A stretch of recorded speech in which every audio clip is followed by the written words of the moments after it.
All right. Hey, everyone. Welcome to Unpunched. I'm here with Orin Bishop, designer of Steampunk Rally and Steampunk Fusion. Steampunk Rally Fusion, yes. Game designer from Calgary. How's it going? It's going pretty good. All right. I've been a big fan of Steampunk Rally, and I wanted to know just kind of roughly how you got started into game design. Well, I think I was pretty young. Like I was in my teens when I was really into video games, and there was this program called Microworlds that I was using when I was, 12 years old, using Logo and kind of programming these little games. And I actually found the computer programming part really frustrating and irritating to kind of get computers to do what you want. But there was something there that was really captured my imagination. And then when I played Settlers of Catan, I think I was about 15 years old or so, is like sort of clicked in my brain of like, oh, like this is the part that's interesting. You can make something that gets a bunch of people together having fun in this sort of magical environment with just a bunch of pieces of cardboard on a table. So that's, I guess, yeah, completely obsessed with Euro games and all these different kinds of modern board games at that point, and started, looking at, discovered Board Game Geek and went and got Puerto Rico and all these other, found local meetups and things like that. And yeah, just kind of went whole hog to the point where I was like reading rule books for entertainment value, which I do not do anymore. But that was, I wonder what the rules to this game that I'll never play is, and just read through the whole thing front to back. Right on. I guess for Steampunk Rally, where did the idea for that game come from originally? So I was working on that one for about 7 years on and off, and it went through a bunch of different versions. I think so there's a couple of inspiration points that I guess I would cite, like the movie, Those Magnificent Men and Their Flying Machines. I watched that a bunch of times as a kid, and I really liked the idea of like this race with these kind of rickety planes, and something very appealing about that, and that sort of retrofuturism thing. And I remember I saw a couple episodes of like this is embarrassing. What's the name of that show? The British car show where they test out. I'll have to Google it here. Hold on. Let me Why am I blanking on that now? I know what you're talking about. Yeah. Road and I'm blanking on that right now. Top Gear, that's it. Yeah, Top Gear. Yes. Yeah. So I saw a couple episodes of Top Gear where it's like they have some kind of race that they have to tinker around with a car and kind of build something that's going to get them across a certain distance and stuff like that. So there's a couple inspiration points like that kind of kicking around, and I just like steampunk as an aesthetic. So I just like the idea of like, oh, you're building a contraption and you're trying to win some kind of race, but everything is kind of falling apart as you go, and you're constantly improvising and cramming new stuff like as it's bumping down the road. It's kind of appealing. Yeah, well, mission accomplished. It definitely has that. Excellent. Yeah. Oh, and it really surprised me that there was a lack of steampunk board games, at least that really kind of hit the mainstream. So that was definitely a good thing to see. Well, I guess then the other thing I was trying to do, which I feel like has improved over the years, is I felt like there were a lot of great sort of quote unquote Ameritrash games that had really cool themes. And there were a lot of really clever Euro games that I've loved over the years that had very kind of dry feeling themes that didn't necessarily feel connected to the mechanics. So that was one of the main things that I wanted to do, is like, how do you make, like, I want to make sort of a Euro game that feels like very integrated with, so sort of, yeah, literally an engine builder, I guess. It's kind of, and I feel like the market has gotten better in that respect. There's a lot of games that are those sort of like hybrid kinds of things nowadays, but back 15 years ago, it was not really so common to find that blend of like elegant kind of Euro mechanics that actually were mapped onto something that resembled what they were trying to model or whatever. Yeah. So for people who don't know, you mentioned Euro and Ameritrash. Would you kind of like let us know what the difference is between those?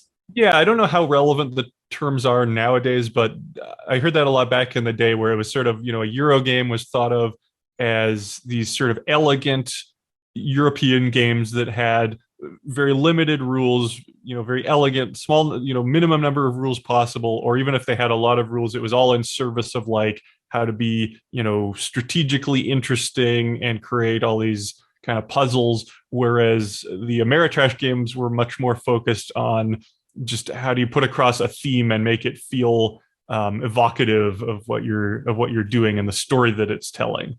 But not necessarily focusing on like trying to make the rules elegant. So you'd have rules that are just there because it's awesome kind of thing, even if it just made things maybe unnecessarily complicated. Or I think a lot of early Ameritrash games didn't necessarily focus a lot on strategic depth or like short play lengths. I think a lot of early Ameritrash games, well, I guess like Twilight Imperium would be like one of the early pseudo hybrids, that there's some like Euro mechanics, but that game's like 7 hours long, whereas most Euro games they're trying to pack it into an hour or something like that. So yeah, and I definitely, there are things of both of those kinds of games that really appeal to me. So I'm glad that the market has kind of blended a lot more of those ideas of like, oh, people like stories, people like things that they can play in an afternoon, maybe an hour, people like strategy, people like puzzles, all these different things, and maybe combine them all together as much as possible.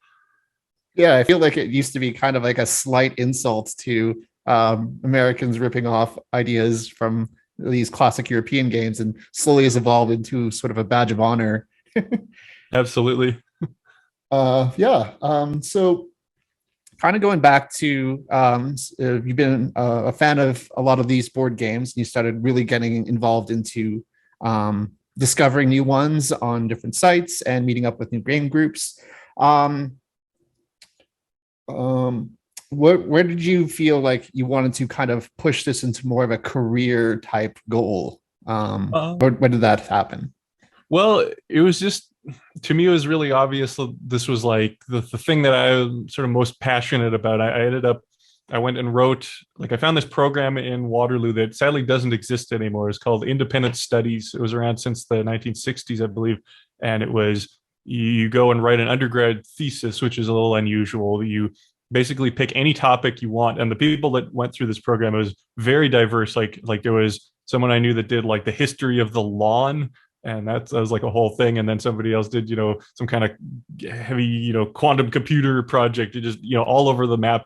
And the idea was you would sort of create your own courses and audit other existing courses. Like if you could talk your way into a course, go sit on the lectures, but then maybe write about how it relates to your topic of interest, and then submit those to like your thesis advisor, and then it would be done for credit rather than the grade in that particular class and things like that. So it was a really interesting program. Like, it definitely taught me a lot about just how to do research. Like, a lot of the first year stuff was just, how do you go to the library, how do you access journals and things like that. But yeah, it was really cool. Sadly, like, nobody knew about it. Nobody even at Waterloo knew this existed. They were like, what are you in? And like, I talked to some people about this. They were sort of like, it sort of shows that somebody is able and willing to do research on their own if they can discover that the program exists. And I was like, well, a family friend told me about this, so it doesn't really demonstrate that for me. But maybe you would have more students if people knew of this program's existence. But yeah, sadly, it does not exist. But it was very cool, and I wrote a thesis on game design because at the time I couldn't find any courses or programs that seemed to exist that did exactly what I was trying to do, which was sort of a hybrid of like design as it relates to both digital and tabletop, analog games and all these sorts of things, not just like different aspects of creating, video game development, but like a sort of a broader game design course. And I think there are stuff like that nowadays. It's a larger academic field, but at the time, yeah, I couldn't really find anything, so I just made my own and did a thesis on it. And at the time,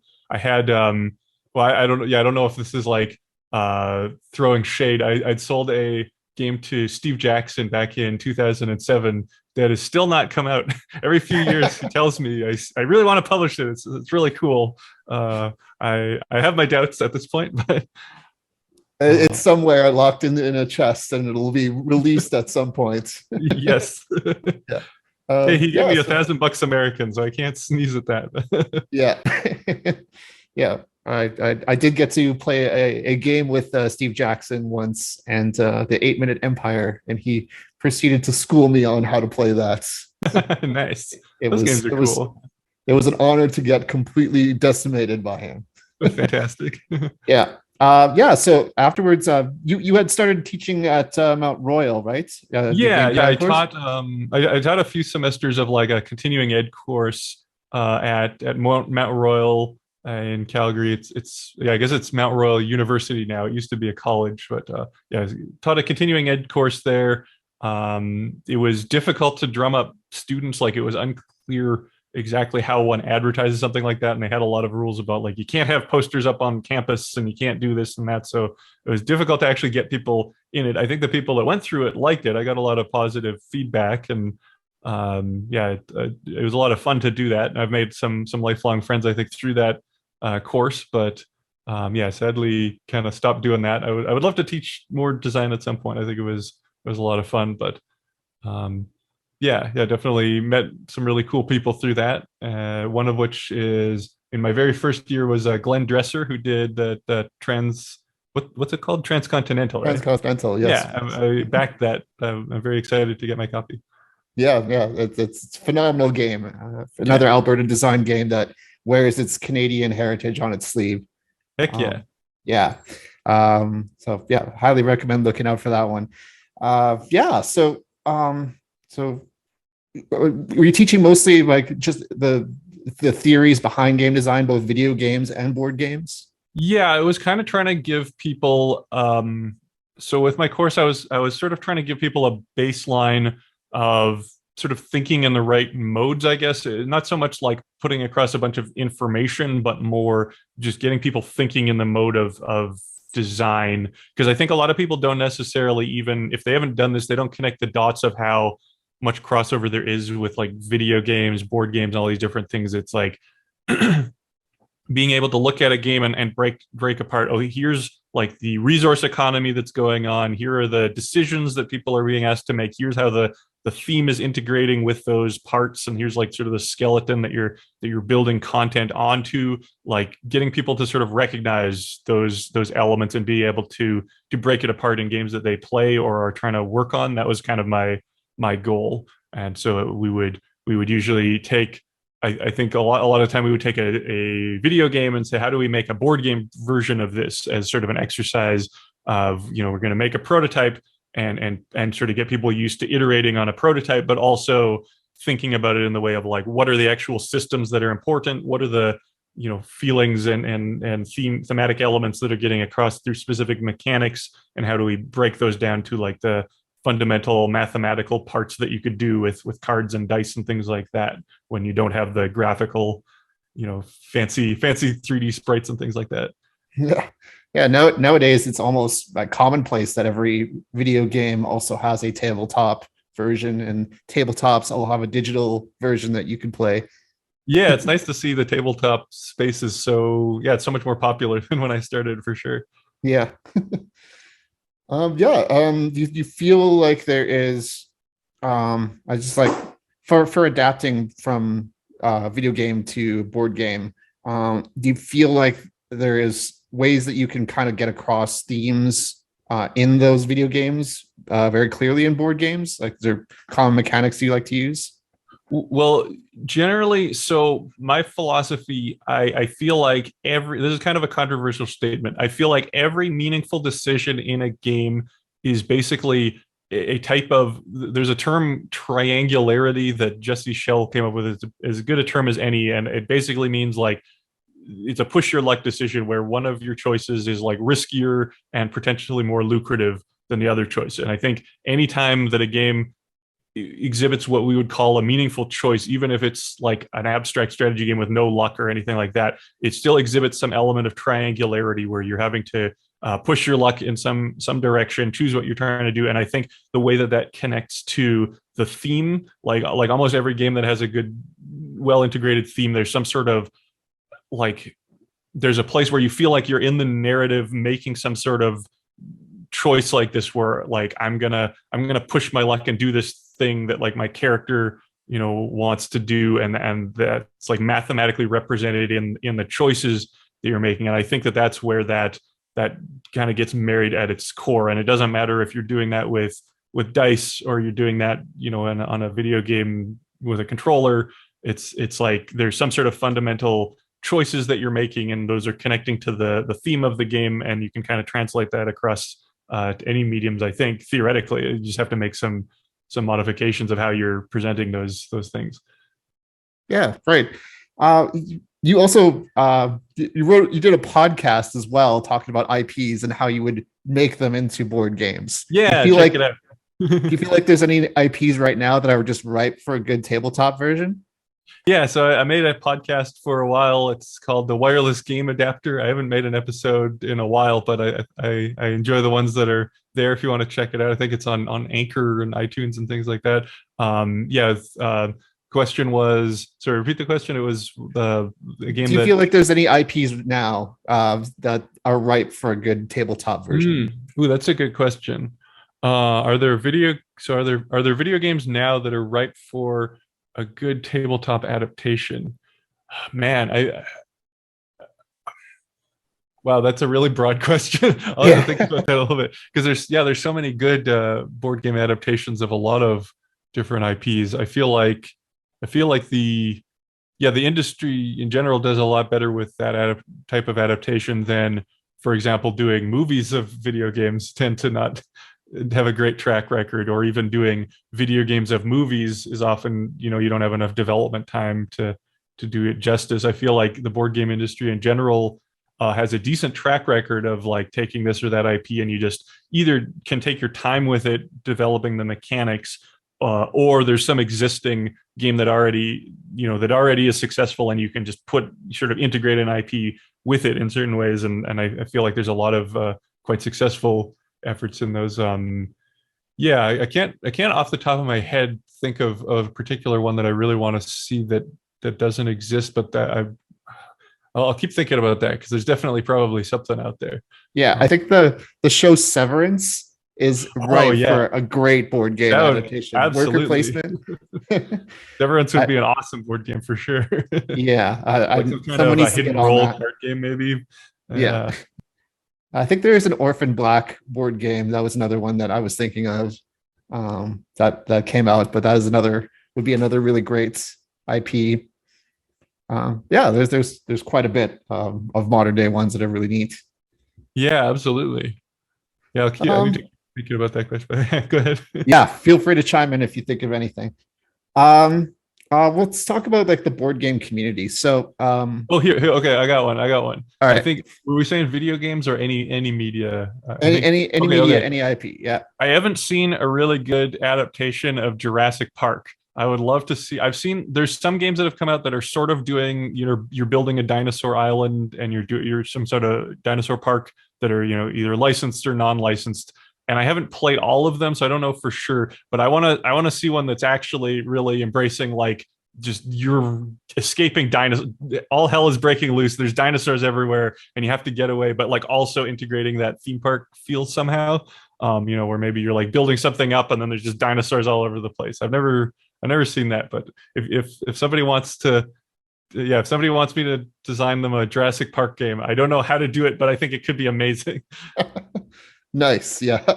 Cadillacs and dinosaurs. Yeah, that would be an awesome. Yeah, actually, yes, Cadillacs and dinosaurs. That'd be an amazing board game. So like as someone who's got into the board game community early, how do you feel like the board game communities in general have changed over the years? I think that it's become a lot more mainstream, which I would say is a good thing in general. There's been, I think, the game cafe trend created a lot of additional interest outside of the core communities, brought a lot of new people in, like shows like Shut Up and Sit Down and all these sort of web series. I think have helped to bring fresh blood into the community, which I think is really good. I think there are some elements of like the modern board game industry that I'm frustrated with, but in general, I feel like it's quite a healthy, industry in terms of, it's not just, I think industries start to be in trouble when they're just catering to like a core fan base that becomes this choice of like, are you going to just alienate everybody outside of this, or how much are you going to chase the core members that are really invested in this genre or this medium? And I feel like there's a wide variety of people that play board games and card games, and it's you're not completely sunk by having to having to just continue to cater to a smaller and smaller demographic, because I think it's like a losing long-term strategy to kind of shape everything around chasing a particular core group. Like I feel like this has happened with a lot of hobbies of like model trains and yeah, like it's like or like certain video game genres, like certain first person shooter genres where you keep trying to tailor it around this really core audience, and that audience just starts to slowly get bored and dwindle, and it gets harder and harder to bring in fresh blood into what you're trying to do. So I feel like board games are not in that spot. The most positive thing I would say. Yeah, I found that at least some kids are getting more and more interested in both board games and video games now. That's sort of is something that they can play in general with people directly, person to person. Yeah, how do you feel like there's ways that we could kind of encourage like people to get into game design more? I think I would love to see game design used as a learning tool in schools more for different subjects, not just how do you make a new game designer, but how do you get people thinking about systems and manipulating systems to get better understandings of different topics. I think it would be a really helpful tool for teachers across different disciplines to integrate that, and it would have the added benefit of people being better at game design, but also just understanding systems better, which I think is more powerful than just learning a table of like facts about a particular subject. Yeah, problem solving, social engineering, all that great stuff. Yeah. Yeah, I think making more community spaces as well could be really useful for that. Yeah, Uh, absolutely. Well, especially now that like COVID is hopefully kind of on the tail end, where yeah, I think having having reasons for people to come out and talk to each other and build communities is more important than ever. I feel like that's something that's really missing in the way that our society is set up right now, that people, especially, people are working from home now, which is great in a lot of ways, but it's like there's just no places where we all gather and just build face-to-face connections with people in the way that we used to. And I think that's really detrimental to a lot of people's mental health and things. So having something like board games, I think that's one of the most powerful things that it can do, is give people a reason that they have to go sit down at a table, maybe with people that they don't even necessarily have in common with to begin with, and just meet new people and kind of expand their social horizons in that way. I think is really powerful and important. yeah, absolutely. With a hobby that is really requiring building, getting people together, how have you noticed that COVID has affected the board game industry? Well, speaking personally as a designer, I just found it really difficult to do much of anything. I know that there are various tools like Tabletop Simulator and stuff, but I definitely sort of found there was a limit to what I felt like I could learn from those things, and it's definitely hampered my ability to play test and continue to kind of be involved in that. So I'm definitely looking forward to being able to actually go to conventions, actually play test with people in person in groups and things like that. I've also gotten a lot into like tabletop role playing games like Dungeons and Dragons and things like that. I like the way that a lot of the modern rule sets are a lot more accessible, and it's another nice way of kind of bringing people together. And that some of that I find is easier to do online. So I got kind of into that, using Roll20 and things like that, and play some of those games that require less by way of physical components that you're manipulating. But yeah, for sure, there's nothing like the real thing of actually sitting at a table with people. Actually, I'm playing a D&D game that I'm running on Sunday. Looking forward to that. I believe you're about to spoil your D&D campaign. Oh, that's right. Yes, I'm starting them in a prison. Two of the characters have already been locked up. I gave them the prompt. A couple of people have not played it at all before, and I gave them the prompt of like, why have you been, why are you in this prison? And they gave me elaborate like arrest scenarios. They didn't have to be the ones arrested, but they wanted to be.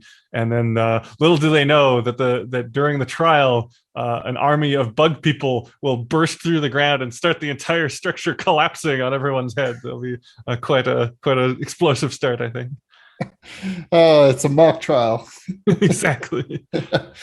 Yeah. So I guess let's touch on RPGs. Where do you feel like RPGs have really landed now? Or they've really kind of made a big resurgence? Well, it's great to see stuff like, I mean, I think it mirrors what's happened in the tabletop like board game space, is stuff like Critical Role. You got all these different things that have really done a good job of bringing fresh blood into the hobby, which I think is largely positive. I think the various rule sets have done a good job of streamlining and trying to meet the way that people, more casual people want to engage with these types of games, which I think is positive. Like there will always be a place for crunchier, more complicated pen and paper role playing games, but my own personal taste, I like I tend to like simpler rule sets that sort of just do the bare minimum of getting across, giving a framework to be creative off of. And so yeah, I really I played some like third edition D&D years ago, and that was like a little above, and I know it's not even that complicated a system in the grand scheme. And I played like some GURPS and things like that, and it's like a little above the complexity level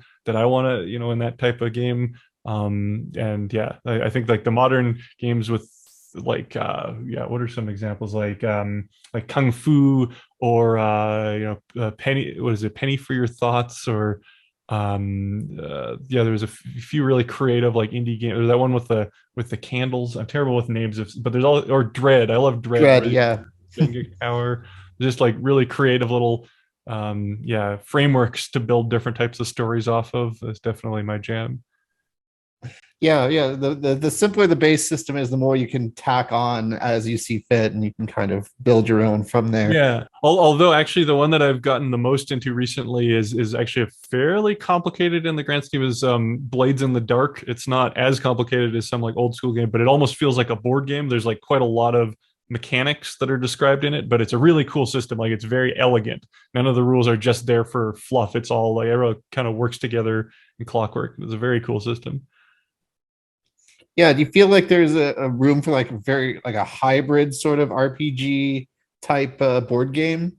Yeah, I've often felt like that actually. I've taken like a few cracks at like trying to design something like that. I think like the real challenge is like the player mindset, because I think when you go into a role playing game where the idea is like storytelling in certain ways, it's you end up with a sort of a certain type of mindset. And then when you're trying to win a mathematical system, you have a certain type of strategic mindset that they don't always gel together as well as one would hope.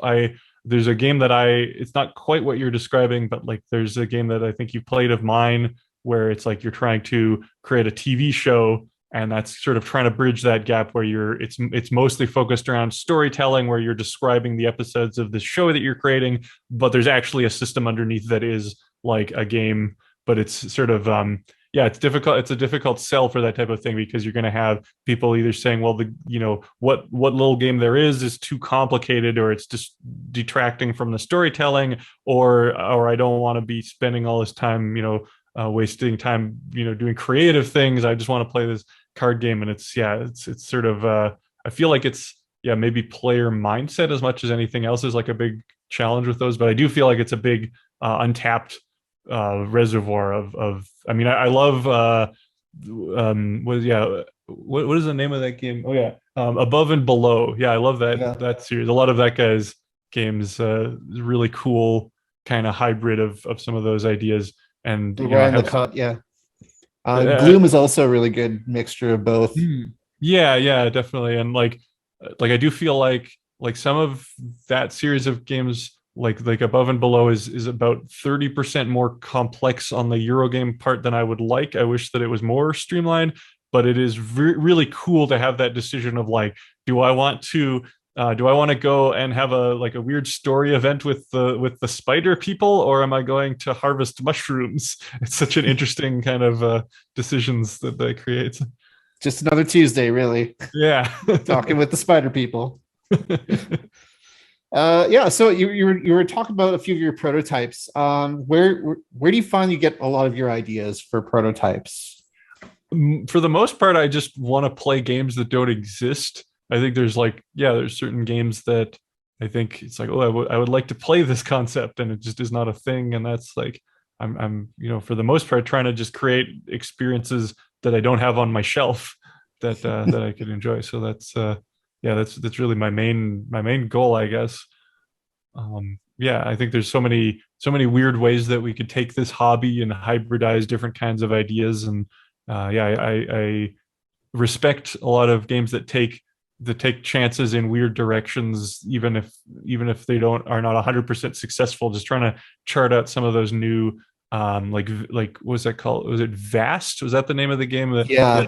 And then that more recent one with all the animal critters that have really Roots. different gameplay styles. And it's like, yeah, I feel like there's a lot of potential in the area of games that have very different gameplay experiences for different players. And really the challenge there is like conveying all these different separate rule sets. It's like a lot more of a commitment potentially, or you need to find ways of streamlining a lot more than you would otherwise.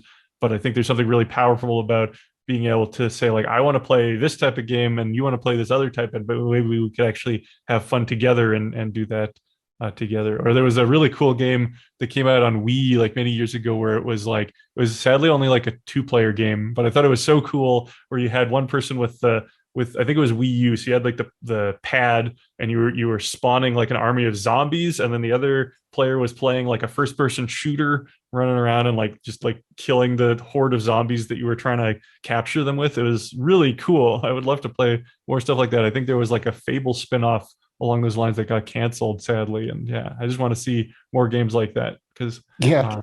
I'm picky about what genres I want to play sometimes. Sometimes I don't want to play what my friend wants to play.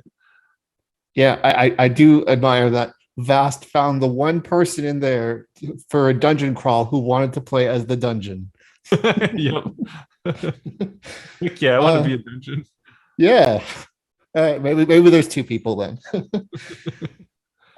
So let's talk back to Steampunk Rally Fusion. So you went back to touching on Steampunk Rally. What were you looking to kind of add to the original Steampunk Rally? What was your design goal?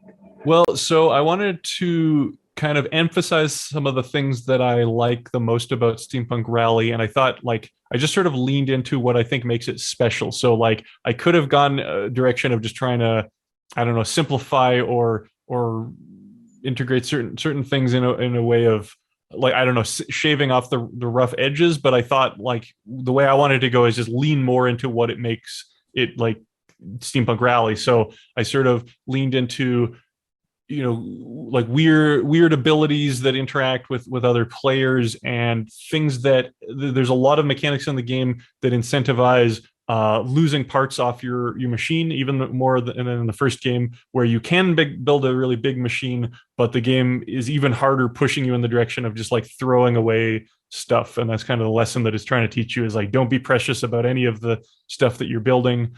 And I just wanted to create like combos that felt really awesome. So like the fusion dice and things like that. I just wanted you to, plunk some stuff down and be like, I moved 9 spaces, blah, and just feel like you're kind of, I like to create games where you feel like you've kind of broken the system. I think if you feel like you actually like broke out of what the designer intended, it always feels nice, even if that's actually kind of an illusion, because I want you to do that. But that's the feeling I'm trying to create, is that you took something I gave you and completely took it beyond what was intended.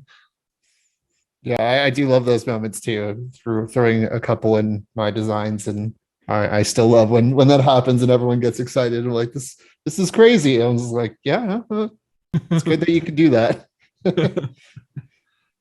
Yeah. So I guess thinking The future of the board game industry, where do you think it's going to be heading, in your humble ideas? I'm not too sure. I mean, I do have concerns about like with Kickstarter. I think that there are so many games coming to Kickstarter that are trying to make this big splash that don't necessarily have the development behind them. And I mean, I think people are savvy to this to some degree. The board game audience tends to be picky about what they're looking at, but it's like the amount of hype you can generate for a game does not necessarily relate that much to like how many years of development you have put into it. And some of these, making a good board game, it does take, usually years of like working and iterating on these ideas. And I think as much as I don't like gatekeepers, I think one of the things that like the old publishing model had is that you have all of these arbiters that get to look at, different ideas and kind of filter out, you get to, okay, this is a really interesting mechanic and this is a really well-developed system. And I think I'm concerned that because some of those walls have been broken down with the crowdfunding models and some of that sort of hype, that the worst case scenario to me would be if we just keep getting way too many games that don't have proper development and it turns a bunch of new people off from the hobby and they get a bunch of games that they're just like, oh, this isn't well thought out, this isn't as cool as I thought it would be, and it just kills a lot of the passion. Hopefully that doesn't happen. I think it's going to evolve into just something else. Like I think that the current Kickstarter model, I feel like it's going to change in some fashion, and I don't have a crystal ball to know like where that's going. Obviously, like getting attention is really the big thing nowadays. Is like the attention economy. It's really felt with like the indie video game development, where it's just really hard to get eyeballs on any project. You could work on something for 10 years and put it out on Steam and just nobody plays it because there's a million other things that came out that week. And I think that's a big challenge that board games increasingly are having to also contend with, just because of the number of people. As you get more people in the hobby, you get more people that want to make games, and there are just so many games coming to market, and having ways of finding the really cool stuff and having that filter to the top, and having people not get overwhelmed, or having those cool games actually find their audiences. I think that's really the challenge. And maybe people will figure out some new some new website or some new scheme that helps with that, some algorithm that helps connect people with like the most awesome board game that's perfect for their particular game group or their particular desires or things like that. But yeah, it's like a big sea of crazy stuff happening, and I don't really know where the pieces are going to settle, but I know that it's not going to look the way now. I know in 10 years it's probably not going to look anything like it does right now. That's my prediction. Yeah, I do feel that having people have to look and analyze your game. Like no game should be built in a complete vacuum.